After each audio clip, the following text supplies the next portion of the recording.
Bonjour à tous, c'est Yuna Charbonneau du site belletemps.fr. Donc je vous retrouve pour vous parler de la vibration du numéro 3. Alors, dans l'énergie numéro 3, en fait, on avait vu l'énergie 1 qui arrive et qui est vraiment ce feu jaillissant, là, ce début de cycle. Ensuite, il y a l'énergie 1, voum, qui se divise et qui, là, peut s'observer et se découvre, et donc il y a la relation qui naît. Et ensuite, quand il y a la fusion de ces deux relations, il y a la naissance du principe 3. Et donc là, c'est vraiment le feu créateur et donc la créativité. Et cette énergie 3, elle va être vraiment l'énergie créative dans tous les sens du terme. Dans la symbolique du numéro 3, on va avoir, dans la religion, on a le Père, le Fils et le Saint-Esprit.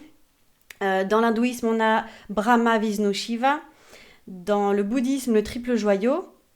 Et donc, on a le Bouddha, le Dharma, la Sangha. Et en islam, on a les trois principes, Al-Ilam, Al-Iman et Al-Ihsan, en espérant que je prononce bien.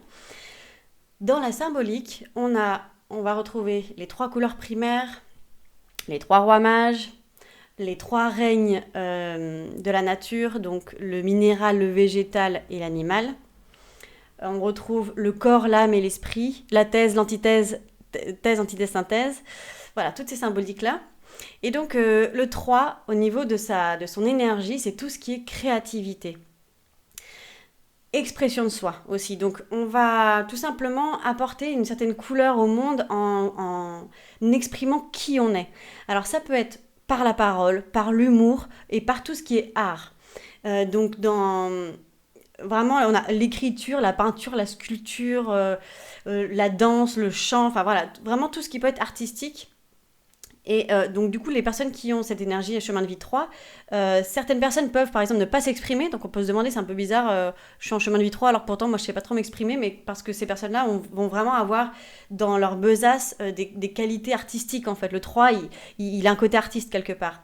Mais certaines personnes n'ont pas forcément ce côté artistique qui s'exprime, mais eux en revanche, ça va vraiment s'exprimer par leur fait de créer dans la vie, d'être créateur ou de s'exprimer, de parler et aussi d'aider les gens à exprimer qui ils sont. C'est vraiment ça, hein, c'est j'apporte ma couleur au monde.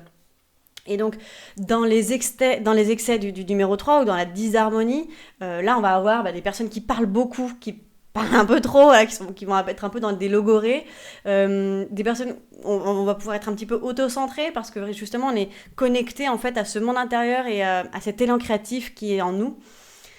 Donc voilà, le 3, il peut avoir aussi un certain goût pour la beauté, pour le confort, pour ouais, tout ce qui est être bien. Il est aussi, il symbolise vraiment la joie de vivre.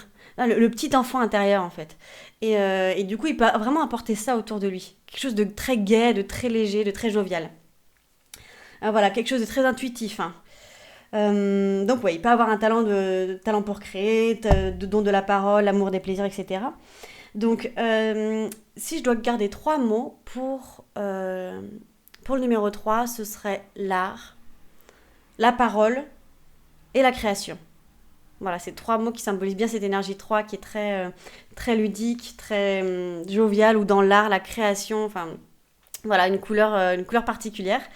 Voilà pour ce que je peux vous dire pour le 3, et donc je vous retrouve à la prochaine vidéo pour vous parler du numéro 4.